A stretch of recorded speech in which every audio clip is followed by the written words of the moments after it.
salah satu warisan gitu ya yang penting buat anak itu adalah kan kesehatannya dia. Nah, kesehatannya dia itu dimulai dari sejak sebelum dia di kandungan. Merencanakan keluarga sejak sebelum jadi keluarga. Ini Wow, penting keren sekali.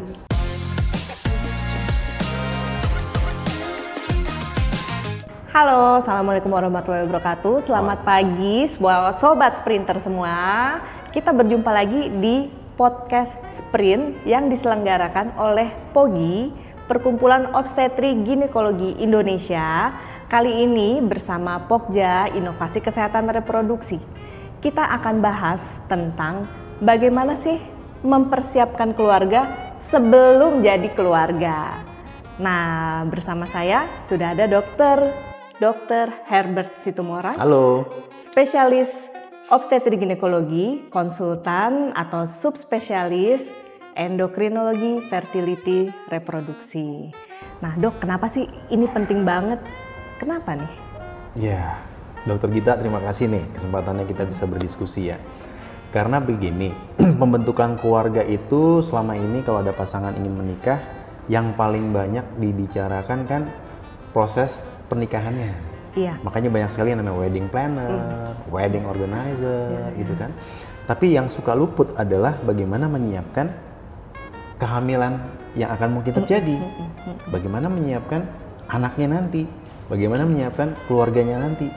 Nah, ini yang mungkin kadang luput dari pembicaraan yang serius. Pembicaraan serius itu maksudnya kita mulai juga dari timelinenya, kapan mereka mau punya anak, bagaimana menyiapkan anak supaya kualitasnya yang terbaik. Karena menurut saya juga ini penting bahwa salah satu warisan gitu ya yang penting buat anak itu adalah kan kesehatannya dia. Nah, kesehatannya dia itu dimulai dari sejak sebelum dia di kandungan, bagaimana menyiapkan ibunya, bapaknya supaya sehat dulu, supaya bibitnya sehat, gitu. Oke, penting banget nih untuk sobat sprinter semua, apalagi yang sedang merencanakan untuk menikah atau kerabatnya atau kawannya. Ini penting banget untuk disimak karena ibarat kata ini adalah investasi yang paling utama Berharga untuk keluarga kita sendiri. Betul. Ya. Oke, mungkin kita akan kembali setelah pesan-pesan berikut.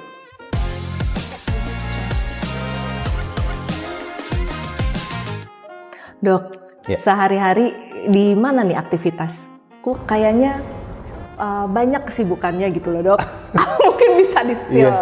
Iya, saya sendiri memang di RSCM FKUI. Di sana ada namanya Divisi Kesehatan Reproduksi, di mana kami banyak berurusan dengan masalah-masalah kesehatan, terutama perempuan ya, kesehatan perempuan. Kesehatan reproduksi itu mulai dari wellness of a women, kemudian dari kontrasepsi, kemudian juga bagaimana untuk pada masalah-masalah di awal kehamilan, itu juga penting. Infeksi-infeksi pada wanita itu juga penting untuk disiapkan, termasuk juga imaging. Jadi misalnya kita memerlukan pemeriksaan ultrasonografi untuk menilai apakah ada masalah di organ reproduksi wanita. Kemudian juga masalah tentang haid ya, ada nyeri haid. Kemudian juga ada masalah-masalah misalnya benjolan-benjolan yang jinak pada organ reproduksi wanita. Ya itu semua kita sehari-hari bergelut dengan masalah itu hingga ke operasinya yang terutama adalah minimal invasive surgery. Oke, gitu, jadi semua layanan kesehatan untuk perempuan itu, Dok, yang benign, ya? Bisa dikerjakan pada satu unit atau satu pusat layanan kesehatan itu, Dok ya? Secara Nggak umum mesti begitu, pindah-pindah ya? tapi ada tentu spesialis, subspesialis yang lain ya, misalnya dengan keganasan itu ada onkologi. Kemudian untuk masalah organ dasar panggul itu uroginekologi yang dikawaki oleh Dokter Gita. Kemudian juga ada khusus untuk kandungan maternal dan fetal, yaitu feto-maternal kita sebutnya. Itu juga ada, dan juga ada untuk obstetri dan ginekologi sosial namanya ya, untuk misalnya advokasi mengenai kebijakan kesehatan. Oh ya, baik. Jadi sangat lengkap ya, terutama mungkin yang saya tahu juga Dr. Herbert ini berkiprah di Kintani RSCM. Jadi di situ adalah unit yang sangat terintegrasi. Jadi sederhananya one stop servis For untuk women. solusi kesehatan reproduksi perempuan, Sobat Sprinter. Oke, baik Dok. Kalau Sobat Sprinter sedang berupaya untuk mengoptimalkan, memaksimalkan persiapan untuk membangun sebuah keluarga yang baik ya, dan sehat tentunya, kira-kira apa aja nih Dok poin-poin yang mesti di-upgrade oleh Sobat Sprinter? Oke, jadi kan ini membentuk kehamilan itu kan faktor ada suami ada istri ya. Dua-duanya berperan. Jadi dia bukan cuma ibu saja. Jadi yang perlu dipersiapkan adalah bapaknya dan ibunya. Gimana caranya? Tentu kita harus mengevaluasi dulu nih. Gimana nih bapaknya, ibunya apakah sudah dalam kondisi yang optimal. Caranya gimana? Kita bisa mengaudit sendiri ya, misalnya berat badannya gimana, udah ideal belum? Kebiasaan-kebiasaannya gimana? Ada kebiasaan-kebiasaan jelek yang masih ada. Misalnya dia suka begadang, istirahatnya kurang gitu ya. Pekerjaannya stressful sekali sampai dia tidak happy sehari-hari. Kemudian misalnya dia masih sering merokok atau minum alkohol. Ini semua tentu secara umum bisa kita perbaiki. Nah, selain itu ada baiknya juga kita melakukan pemeriksaan untuk kadang-kadang nggak jelas nih gejalanya, tapi ternyata ibunya masih ada anemia misalnya. Jadi darahnya HB-nya itu kita sebut HB-nya itu rendah. Ini nanti berpengaruh terhadap kehamilannya. Misalnya bapaknya ini obes, berat badannya masih berlebihan. Masih bisa tuh diperbaiki supaya nanti kualitas spermanya lebih bagus. Nah, caranya gimana? Caranya medical check up. Jadi ada yang namanya premarital check up. Sebelum menikah kalau bisa nih dicek dulu. Karena kalau udah menikah kan sewaktu-waktu bisa hamil. Ya kan? Atau kalau misalnya belum siap untuk hamil, kondisinya masih ada yang perlu diperbaiki, disinilah waktunya untuk menunda dulu. Jangan langsung hamil. Ada berbagai macam cara kontrasepsi yang bisa digunakan untuk menunda ya. Jadi pernikahannya tetap jalan, tapi punya anaknya atau hamilnya tunggu dulu sampai kondisinya benar-benar optimal. Silakan pergi premarital check up ya, atau wellness clinic. Sekarang banyak sekali yang bisa membantu pasangan untuk menyiapkan dirinya untuk bisa lebih optimal lagi sebelum memulai suatu kehamilan. Gitu sih Dok. Jadi itu mesti digarisbawahi ya Sobat Sprinter. Nikahnya tetap sesuai rencana, tanggal udah di booking di gedung, di catering, tenang aja. Tapi untuk jangan dibatalin. Jangan sampai digeser tanggalnya, susah nyari gedung baru ya. Tapi untuk hamilnya nanti ya Dok ya, itu betul. bisa direncanakan dengan lebih matang lagi sesudah kondisi optimal. Nah itu bisa dengan berbagai metode kontrasepsi. Dan nggak cuma kondisi kesehatan kan, bagaimana dengan misalnya kondisi untuk hubungannya dengan pekerjaan, dengan sekolah, mungkin ada suami atau istri yang harus sekolah, siapa nanti yang mengurus anak yang baru lahirnya, itu kan semua perlu dibicarakan. Nah ini sebenarnya paling bagus dibicarakan sebelum menikah. Pada saat lagi dating itu salah satu topiknya adalah perencanaan keluarga tetap kita. Oke, penting banget nih ya. Jadi tolong Sobat Sprinter yang lagi PDKT dimulai obrolan-obrolan ini ya. Jadi merencanakan keluarga sejak sebelum jadi keluarga. Ini penting sekali. Oke Sobat Sprinter, ketemu lagi. Kita lanjut ya obrolan yang sangat menarik dan sangat bermanfaat ini bersama Dr. Herbert. Dok, ini udah ada beberapa teman-teman sprinter yang masukin pertanyaan ke kita nih Dok sebelumnya. Ya jadi tadi kan dokter sempat singgung tentang menunda dulu nih untuk hamilnya itu dengan kontrasepsi. Tapi masih ada loh Dok beberapa mitos yang beredar nih di masyarakat, banyak di sahabat sprinter zaman now juga nih. Misalnya ada yang takut, Dok, saya nggak mau pakai KB dulu lah Dok, nanti rahimnya kering, pas mau hamil jadi susah gitu. Itu jadi nggak mau pakai pil KB. Atau Dok, saya nggak mau lah Dok KB nanti jadi gemuk, nambah berat badan, atau jadi jerawatan. Nah ini bahaya banget nih. Yang ini bisa mau jadi pengantin. Iya bahaya banget nanti nih teman-teman sprinter yang cantik-cantik ini jangan sampai ragu. Nah gimana nih Dok sebenarnya faktanya? Ya baik, jadi tujuannya kan tadi untuk supaya semua kehamilan itu memang sesuai dengan perencanaan ya, nggak tiba-tiba hamil gitu kan. Banyak sekali metode yang bisa digunakan, mulai dari yang sederhana ya, misalnya sistem kalender. Jadi kita menghindari untuk berhubungan pada saat masa-masa subur. Nah itu kalau teman-teman sprinter itu mencatat tanggal haidnya, dan itu teratur, ini sangat bisa diandalkan sebenarnya. Tapi memang ada kelemahan kalau dia siklusnya tidak teratur. By the way, kalau siklusnya tidak teratur, ini adalah salah satu tanda bahwa mungkin sekali ada gangguan kesehatan yang harus dicek. Karena seorang wanita itu kalau dia sehat, maka harusnya siklus haidnya normal juga, teratur. Kalau ada sesuatu yang membuat dia jadi tidak teratur, jangan-jangan ada masalah kesehatan yang harus dibenerin dulu. Itu salah satu caranya, kita bisa pakai sistem kalender. Atau pakai kondom. Ini juga sangat simpel. Jadi di area-area yang masa-masa ovulasi atau masa-masa subur itu, jangan lupa pakai kondom. Itu juga bisa. Metode yang lain, misalnya pil KB. Nah, ini pil KB juga sangat bisa diandalkan, terutama pada orang-orang yang misalnya nggak bisa pakai kondom, siklusnya juga agak nggak teratur gitu ya. Pil KB ini syaratnya memang dia harus rutin diminum, setiap hari sekali.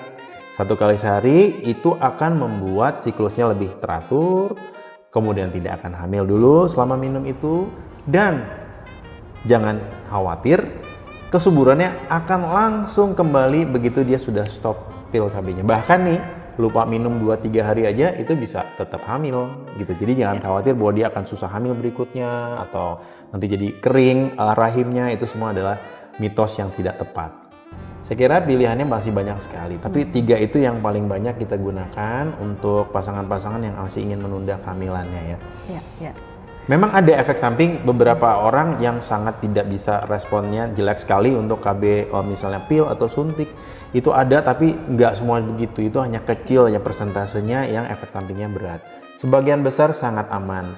Dan tentu kan ini bukan untuk selamanya ya. Kita hanya untuk menunda beberapa waktu sampai tadi kondisinya optimal. Nah, betul sekali dokter Gita yang tadi disampaikan bahwa optimizing atau upgrade supaya sampai suatu kondisi yang optimal itu juga harus ada timeline-nya. Harus ada batas waktunya, target waktu nih sama-sama nih. Misalnya, itulah penting ngobrol atau diskusi dengan dokter ya. Misalnya tadi obesitas, kita ke dokter gizi misalnya, kita punya timeline. Misalnya berapa? 6 bulan kita targetkan untuk pencapaian berat badan ideal. Nah, itu harus bareng-bareng jadi proyek bersama supaya bisa goal sesuai dengan perencanaan tadi. Ya, baik dok. Jadi udah cukup jelas ya Sobat Sprinter. Nah, kalau yang isu nambah berat badan, kemudian jerawat atau mukanya jadi bercak-bercak hitam, nah ini gimana dok?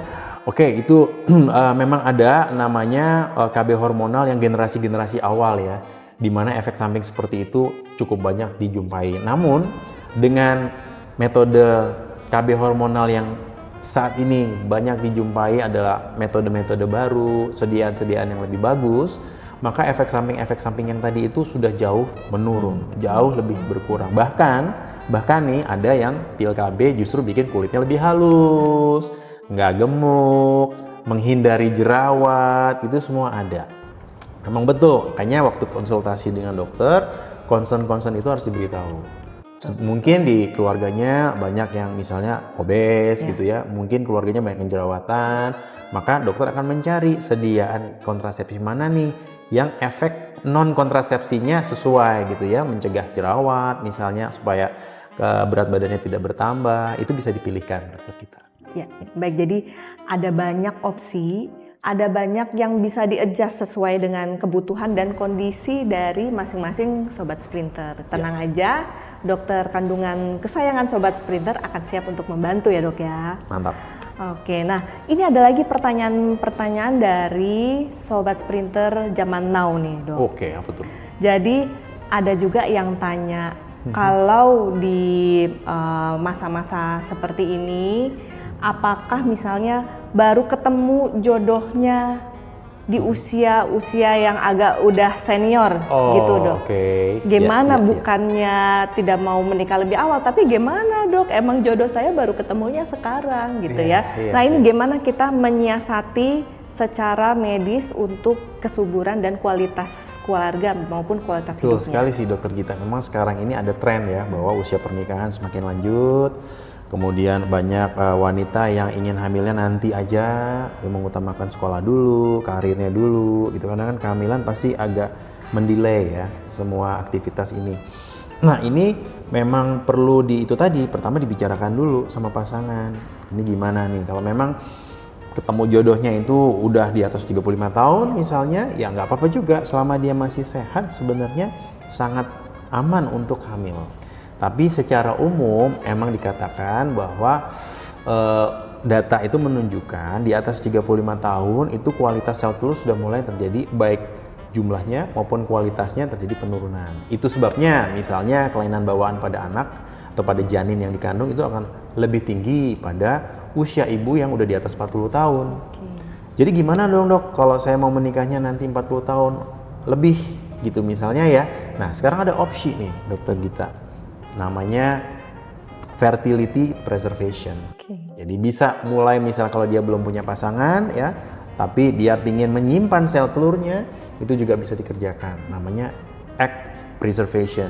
Ya, jadi egg freezing, telurnya diambil dan disimpan. Nanti suatu saat dia mau menikah, mau punya anak, telurnya adalah telur pada saat usia dia 30-an itu, bukan usia 40-an. Tapi kalau dia sudah menikah, misalnya taruhlah usia 34 menikah misalnya ya, tapi dia belum bisa hamil karena suatu sebab gitu ya, dia maunya hamilnya nanti 40 tahun misalnya, itu yang di freezing atau yang disimpan itu adalah embrio sebaiknya. Karena udah ada pasangan, embrionya dibuat dulu, jadi sel telur dari istri diambil, dibuahi oleh sperma suami di luar tubuh tentu ya, seperti IVF namanya kita sebut, atau bayi tabung. Tapi embrionya tidak langsung ditanam, tapi disimpan dulu sampai nanti suatu saat siap untuk hamil, baru dilakukan penanaman embrio. Itu pilihan yang sekarang memang sudah mulai banyak permintaannya dokter Gita, dan itu sudah bisa dikerjakan di Indonesia, juga sudah bisa dikerjakan. Silakan bicarakan itu pada dokter-dokter kandungan sobat sprinter semua. Oke, jadi banyak banget opsinya ya, dok. Jadi berbagai kebutuhan dan kepentingan dari masing-masing sobat sprinter ini sudah bisa difasilitasi secara medis. Banyak banget nih dok, kita dapat ilmu dan pencerahan dari Dr. Herbert ya, sobat sprinter pagi hari ini. Sampai-sampai nggak terasa udah rada aus juga nih. Minum silakan dulu dok, minum. Boleh dulu. Ya, kita kembali setelah kita minum dulu ya.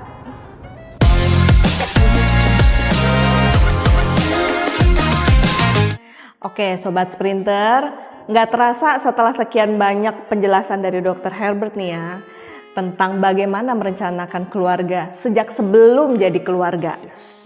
Kita perlu ada aksi nyatanya dong nih dok. Jadi untuk teman-teman yang mungkin lagi mempersiapkan, nah kira-kira to-do listnya, realnya seperti apa nih dok? Oke, kita mulai dari persiapannya ya. Jadi conversationnya, jadi pembicaraan yang agak serius, sangat serius antar calon ibu dan calon bapaknya harus segera dimulai. Ya mulai dari timelinenya nih, kapan mau punya anak, bagaimana nanti yang ngurus anaknya, hubungannya dengan pekerjaan dan dengan sekolah, jaraknya nanti dengan kehamilan berikutnya, mau punya anak berapa, dan yang lebih penting lagi adalah gimana menyiapkan kehamilannya supaya anaknya nanti sehat betul gitu, karena ibu dan bapaknya udah sehat duluan. Itu pembicaraannya dulu, baru setelah itu dimulailah dengan mengevaluasi diri dulu. Ya, jadi calon bapak, calon ibu ini mengevaluasi bagaimana kondisi kesehatannya. Ada hal-hal yang perlu diperbaiki, mulai dari nutrisinya, makanan sehari-harinya harus dilihat lagi yang harus lebih bagus, pola istirahat dan olahraganya juga harus diperbaiki. Kebiasaan-kebiasaan yang masih ada yang jelek itu harus mulai dihilangkan, apalagi yang berat-berat misalnya merokok ya. Merokok itu salah satu yang paling banyak membuat masalah kesehatan, yang mungkin di kalangan anak muda sekarang juga semakin banyak tren ya. Misalnya seperti vaping, itu juga dalamnya ada nikotin, termasuk POTS ya namanya POTS itu juga mungkin bisa macam-macam lah mereknya ya, saya juga nggak hafal, tapi intinya sebenarnya bahkan negara-negara tertentu udah dilarang juga dok. Nah ini adalah bukan pressure sebenarnya, seperti kesadaran aja, karena emang pingin memberikan yang terbaik buat anaknya. Ya dia rela untuk mungkin kesenangan itu jadi agak dikesampingkan dulu, karena dia tahu bahwa ini bisa mempengaruhi kesehatan anaknya. Gitu ya dok ya. Kemudian juga karena kadang-kadang masalah kesehatan itu belum tentu langsung ada gejalanya. Jadi kita perlu bantuan medical check up, jadi pemeriksaan laboratorium untuk membantu kita melihat apakah benar-benar ibu dan bapak ini udah benar-benar sehat, paling nggak optimal lah. Jangan sampai ada keadaan yang sebenarnya bisa diperbaiki tapi kecolongan kita nggak tahu. Misalnya tadi ya anemi, HB-nya masih rendah sekali, atau masih ada infeksi saluran kencing, misalnya yang sering terjadi, yang tidak ada gejala, itu nanti bisa berpengaruh terhadap kehamilannya. Misalnya bisa terjadi infeksi dari saluran kencingnya masuk ke organ reproduksi, akhirnya bisa terjadi kehamilan prematur. Misalnya itu juga. Oh ya, jangan lupa satu lagi juga ternyata ada hubungannya kesehatan mulut, dokter Gita. Gigi dan mulut itu sekarang datanya makin banyak. Bahwa kesehatan gigi mulut ini sangat berhubungan juga dengan kesehatan kandungannya. Misalnya gigi yang berlubang, gigi yang infeksi, itu ternyata sumber infeksi yang bisa juga menyebabkan masalah kandungan. Ada baiknya periksa dental premarital visit, gitu ya, dokter Gita. Dan ya memulailah suatu kebiasaan-kebiasaan bersama, misalnya olahraga bareng, mungkin kita misalnya pasangan itu masak makanan sehat bareng gitu ya, atau mengkonsumsi mungkin catering sehat bareng. Kayak model-model seperti itu yang membuat mereka menjadi suatu kebiasaan ya, kebiasaan atau sebuah memang dia sebagai identitas mereka itu adalah pasangan yang sehat gitu. Baik, terima kasih Dr. Herbert. Jadi Sobat Sprint, yang perlu diingat adalah dalam merencanakan keluarga sebelum jadi keluarga ini bukan proyek solo sang calon mama saja. Ini adalah duet. Ya, jadi duet antara calon mama dengan calon papa. Jadi Sobat Sprinter jangan ragu untuk mulai dibicarakan dari sekarang, dan kalau ada yang butuh dibantu dan untuk Sobat Sprinter, tentu dokter kandungan kesayangan Sobat Sprinter akan siap untuk membantu. Oke, kayaknya udah banyak banget nih dok yang kita bahas hari ini ya. Ya, mudah-mudahan ini nggak terasa ya. Bisa teman-teman ya, jadi ini kesadaran bersama kita semua supaya nanti generasi-generasi yang dihasilkan oleh teman-teman semua itu jadi generasi yang unggul, supaya bangsa kita juga menjadi bangsa yang unggul. Amin. Baik, terima kasih banyak Dr. Herbert atas keluangan waktu dan semua penjelasannya yang sangat jelas dan lugas. Terima kasih juga Sobat Sprinter semua yang sudah bersama kami dari awal sampai akhir podcast ini. Tentu kita berpisah hanya sementara aja nih Sobat Sprinter. Kita akan ketemu lagi di podcast Pogi seri berikutnya. Topik-topik yang menarik lainnya. Iya, dengan topik-topik kesehatan yang lain yang tentu juga sangat menarik dan aplikatif untuk kesehatan Sobat Sprinter semua.